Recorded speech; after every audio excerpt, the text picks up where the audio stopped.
Lucknow super জায়ান্টসকে হারিয়ে IPL এর point টেবিলের 1 নম্বরে উঠে এসছে কলকাতা নাইট রাইডার্স।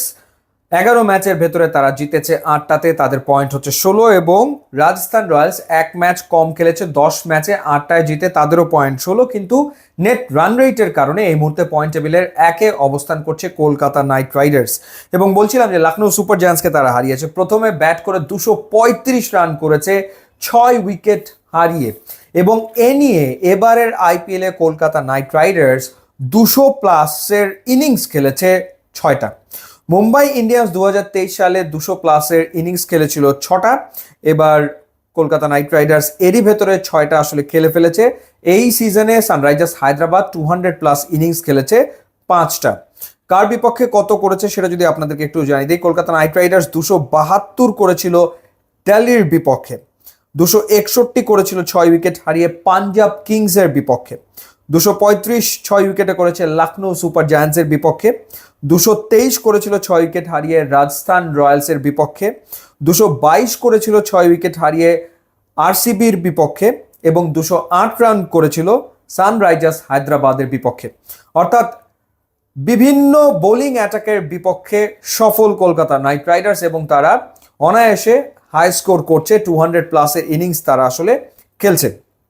লখনৌয়ের মাঠে এই প্রথম 200 রানের ইনিংস দেখা গেল। এর আগে হাইস্ট ছিল 199 8 উইকেটে লখনৌ সুপার জায়ান্টস এবং পাঞ্জাব কিংসের ভেতরকার ম্যাচে। এবার 235 আসলে হয়ে গেল, এবং এটা লখনৌ সুপার জায়ান্টসের এগেনস্টেও হাইয়েস্ট স্কোর 235 6, এটাই আসলে হাইয়েস্ট স্কোর। এবং কেকেআরের ইনিংস আসলে কিভাবে এগিয়েছে শুরু থেকে শেষ পর্যন্ত, তারা যেভাবে প্রোগ্রেস করেছে একই মোমেন্টাম ক্যারি করে গেছে। পাওয়ার প্লেতে 70 রান তুলেছে 1 উইকেট হারিয়ে 11.66 রান রেটে। মিডল ওভার 7 থেকে 15, এই সময় তারা 101 রান করেছে 2 উইকেট হারিয়ে। এই সময় তারা 11.22 ইকোনমি রেট মেনটেন করে গেছে। এবং 16 থেকে 20 ডেথ ওভারে তারা তুলেছে 64 রান 2 উইকেট হারিয়ে 12.50 হারে তারা আসলে এই সময়টাতে রান তুলেছে।